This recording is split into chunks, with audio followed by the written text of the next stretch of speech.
నాకు మంచి కావాలంటే ఈ బ్రాందీ షాప్ని ఇక్కడి నుంచి ఈ దగ్గరలో ఉన్న దాన్ని దూరంగా ఎక్కడికన్నా మీరు పెట్టుకోండి.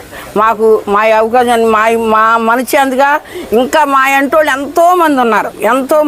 అందరూ మరి వచ్చారో ఎండాలని కష్టపడుకుంటా వెళ్ళిపోయారో మరి అందరూ నిలబడి ఉండాలంటే ఉండరు. కాబట్టి మేము 10 మంది నుంచి మాట్లాడుతున్నామని మీరేమో అనుకోవద్దు.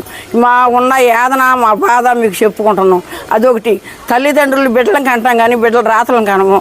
మరి ఆ బిడ్డలు ఈడిపోయానికి వచ్చి వాళ్ళు మరి ఎన్నటికీ పెళ్ళి అవుతులేదని తాగుడు మొదలెట్టి మరి ఆ తాగుడుకు బానుస్ అయిపోయి దగ్గరుంటాం మొలని వాళ్ళకు మరి మ్యారేజ్ అవ్వక ఇంకా రోడ్ల మీద పడిపోతున్నారు. మరి ఆ తల్లి తండ్రి ఎంత బాధపడాలి. మరి వాళ్ళ గురించి అయినా సరే మీరు ఈ బ్రాందీ షాప్ నుంచి దూరంగా మీరు అమ్ముకోవద్దని వ్యాపారం చేసుకోవద్దని అంటలా చేసుకోండి. ఇప్పుడు దూరాన్ని ఉంటే ఒక్కసారే వెళ్తాడు కష్టపడుకున్న వాడు. దగ్గరుండడం వలని 50 రూపాయలు కూడా పెగ్గిలు లెక్కనేస్తున్నారు.